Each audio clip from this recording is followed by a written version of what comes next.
कर्नाटक चुनाव, 91 गालियां और बजरंग दल जैसे मुद्दों का जमीन पर क्या असर है?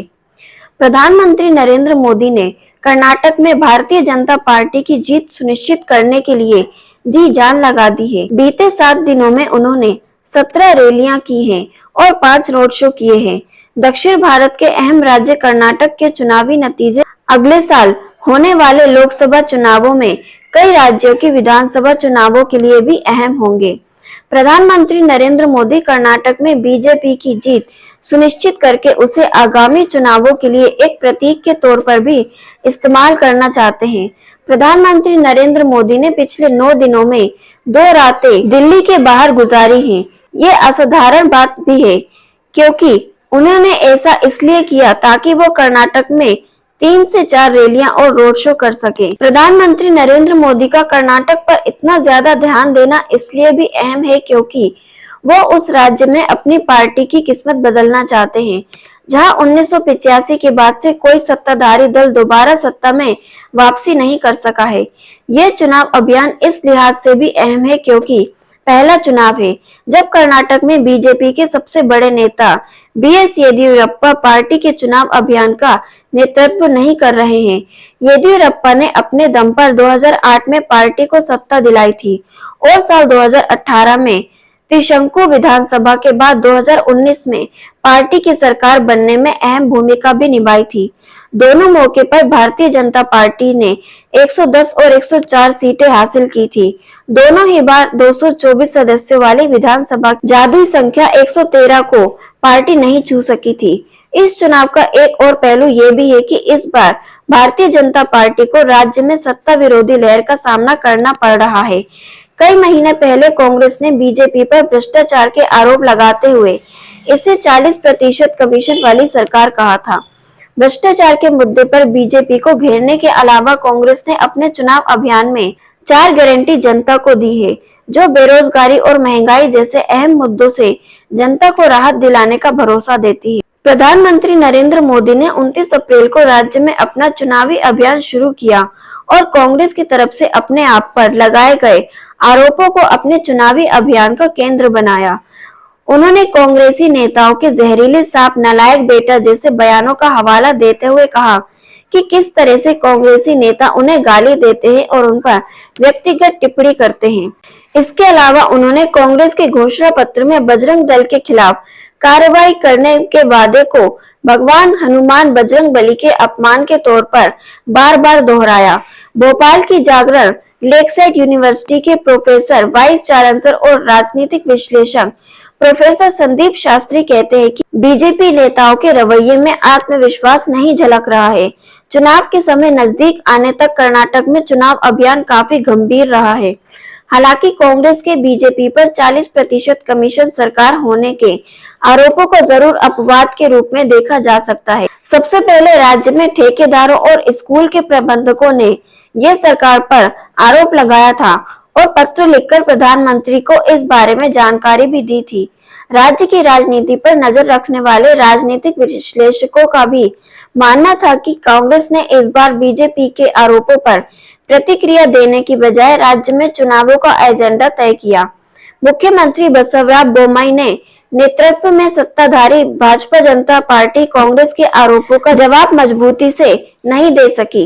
एक चर्चित पेमेंट ऐप के प्रचार अभियान का सहारा लेते हुए कांग्रेस ने राज्य में मुख्यमंत्री को घेरने के लिए पीसीएम अभियान चलाया, जिसका तोड़ बीजेपी नहीं खोज सकी। चुनाव आयोग के राज्य में चुनौती कार्यक्रम घोषित करने से पहले ही कांग्रेस पार्टी ने सरकार पर भ्रष्टाचार के आरोपों के इर्द गिर्द अपना चुनावी अभियान तैयार कर लिया था। कांग्रेस ने कई कल्याणकारी योजनाओं का खाका भी पेश किया, जिसकी प्रधानमंत्री नरेंद्र मोदी ने रेवड़ी संस्कृति कहकर आलोचना भी की।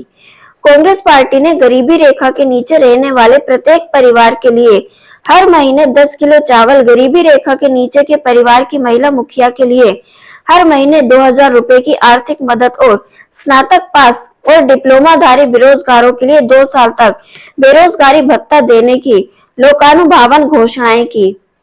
भारतीय जनता पार्टी ने इन वादों को खोखला बताते हुए खारिज किया और कहा कि इन्हें पूरा नहीं किया जा सकता। वही पूर्व मुख्यमंत्री सिद्धारमैया ने लोक लुभाव के बजाय इन योजनाओं को आर्थिक कार्यक्रम बताकर इनका बचाव किया। उन्होंने कहा कि ऐसा करना संभव है क्योंकि इन योजनाओं से सिर्फ 50,000 करोड़ रुपए की अतिरिक्त भार पड़ेगा। उन्होंने कहा कि राज्य के 3.10 लाख करोड़ रुपए के सालाना बजट से हर साल 20 से 25,000 करोड़ रुपए जुटाए जा सकते हैं। वहीं दूसरी तरफ भारतीय जनता पार्टी ने अपने घोषणा पत्र में गरीबी रेखा से नीचे हर परिवार के लिए साल में 3 मुफ्त गैस सिलेंडर देने का वादा किया है। ये सिलेंडर उगाड़ी, गणेश चतुर्थी और दीपावली वाले महीनों में देने का वादा भारतीय जनता पार्टी ने किया। बीजेपी ने हर नगर परिषद वार्ड में अटल आहार केंद्र स्थापित करने का वादा भी किया है। इन आहार केंद्रों में लोगों को सस्ती दरों पर भोजन दिया जाएगा। इसके अलावा पार्टी ने हर दिन आधा किलो नंदिनी दूध, हर महीने 5 किलो मोटा अनाज और बेघर गरीबों के लिए 10 लाख घर बनाने का वादा भी किया है। लेकिन कांग्रेस के घोषणा पत्र के एक छोटे से पैराग्राफ ने उसे प्रधानमंत्री नरेंद्र मोदी के निशाने पर ला दिया। दरअसल कांग्रेस ने अपने घोषणा पत्र में Bajrang Dal, popular front of India, PFI और अन्य संगठनों पर कार्रवाई का वादा किया है। बीजेपी कांग्रेस पर बजरंग दल की तुलना प्रतिबंधित संगठन पीएफआई से करने को लेकर हमलावर हो गई। पीएफआई पर कथित आतंकवादी संगठनों से फंड लेने के आरोप भी लगे हुए हैं। प्रधानमंत्री नरेंद्र मोदी ने अपनी चुनावी रैलियों की शुरुआत जय बजरंगबली का नारा लगाकर की। नरेंद्र मोदी ने लोगों से कहा कि जब वो मतदान करने जाएं, तो जय बजरंगबली का नारा लगाकर वोट डालें। कांग्रेस ने इसके जवाब में साल 2014 में गोवा के तत्कालीन मुख्यमंत्री मनोहर पर्रिकर के श्री राम सेना संगठन पर प्रतिबंध लगाने की तुलना करके दिया। मनोहर पर्रिकर बीजेपी के ही मुख्यमंत्री थे। कांग्रेस ने तर्क दिया, क्या जब वो गोवा में श्री राम सेना पर प्रतिबंध लगाया तब प्रधानमंत्री इसे भगवान राम का अपमान कह रहे थे? कांग्रेस नेता जयराम रमेश ने एक प्रेस वार्ता में कहा, जब ऐसा कुछ नहीं कहा गया था, अब तोड़ मरोड़ कर इसे पेश किया जा रहा है। बजरंग दल की तुलना बजरंग बली से नहीं की जा सकती और ना ही बजरंग दल बजरंग बली बन सकता है। प्रधानमंत्री नरेंद्र मोदी के कर्नाटक चुनाव अभियान शुरू करने के एक दिन पहले कांग्रेस से गंभीर नेताओं में शामिल किए जाने वाले पार्टी अध्यक्ष मल्लिकार्जुन खड़गे ने मोदी के खिलाफ बयान देते हुए उन्हें जहरीला सांप भी कह दिया। प्रधानमंत्री नरेंद्र मोदी ने इसका जवाब देते हुए कहा कि कांग्रेस पार्टी अब तक उन्हें 91 बार गाली दे चुकी है और इसके अगले दिन अपने भाषण में प्रधानमंत्री नरेंद्र मोदी ने कहा कि उन्होंने मुझे जहरीला सांप कहा, लेकिन सांप भगवान शिव के गले का हार है। मैं इस देश के लोगों और कर्नाटक के लोगों को शिव मानता हूं, ऐसे में इस बयान का स्वागत करता हूं। इसके अगले दिन प्रियंक खड़गे ने प्रधानमंत्री मोदी को नालायक बेटा कह दिया। इससे प्रधानमंत्री को एक और आसान मुद्दा मिल गया। प्रियंक खड़गे चित्तौड़ विधानसभा सीट से दोबारा चुने जाने के लिए मैदान में है। साल 2014 के आम चुनावों से पहले जब बीजेपी ने नरेंद्र मोदी को प्रधानमंत्री पद का उम्मीदवार घोषित किया था, तब उसके कुछ दिन बाद ही कांग्रेस के तत्कालीन वरिष्ठ नेता मणिशंकर अय्यर ने मोदी को चाय वाला कह दिया था। इसके बाद बीजेपी ने कांग्रेस के खिलाफ चाय पर चर्चा नाम से एक आक्रामक चुनावी अभियान भी शुरू किया था। कांग्रेस को चुनाव में इसका नुकसान भी उठाना पड़ा था। ऐसे में ये सवाल उठ रहा है कि कांग्रेस में उठे ताजा राजनीतिक विवादों का कांग्रेस और बीजेपी के लिए चुनावों में क्या असर हो सकता है। राजनीतिक विश्लेषक मानते हैं कि इसका चुनावों पर कोई खास असर नहीं होगा। राजनीतिक विश्लेषक डी उमापति कहते हैं, प्रधानमंत्री नरेंद्र मोदी के चुनाव अभियान शुरू करने से बहुत पहले ही बीजेपी राज्य में ध्रुवीकरण के अपने अभियान को छोड़ चुकी थी। पार्टी ने धार्मिक ध्रुवीकरण के अपने एजेंडे को राज्य में छोड़ा क्योंकि पार्टी को एहसास हो गया था कि इससे बहुत ज्यादा फायदा नहीं होने जा रहा है। लोगों के सामने रोजी रोटी और महंगाई का सवाल था। बेरोजगारी बड़ा मुद्दा थी। इसके अलावा सरकार विरोधी लहर का सामना भी बीजेपी कर रही है। अजीम प्रेमजी यूनिवर्सिटी में राजनीति शास्त्र के प्रोफेसर NRRB डी उमापति की बात से सहमत नजर आते हैं। प्रोफेसर नारायण कहते हैं कि मुझे नहीं लगता कि इस तरह के विवादों का जमीनी स्तर पर कोई खास असर नहीं पड़ेगा। हाल ही के दिनों में मैंने गांव के लोगों से बात की और मुझे ये समझ आया कि बजरंग दल या ऐसे ही दूसरे मुद्दों का जमीनी स्तर पर कोई खास असर नहीं है। लोग कोई सवाल करने से पहले ही राज्य में बीजेपी सरकार की आलोचना शुरू कर देते हैं। वहीं प्रोफेसर शास्त्री ने इससे पहले एक साक्षात्कार में कहा था कि चुनाव अभियान के अंतिम सप्ताह में पता चलेगा कि कांग्रेस बीजेपी की आक्रामकता का मुकाबला कर पाती है या नहीं।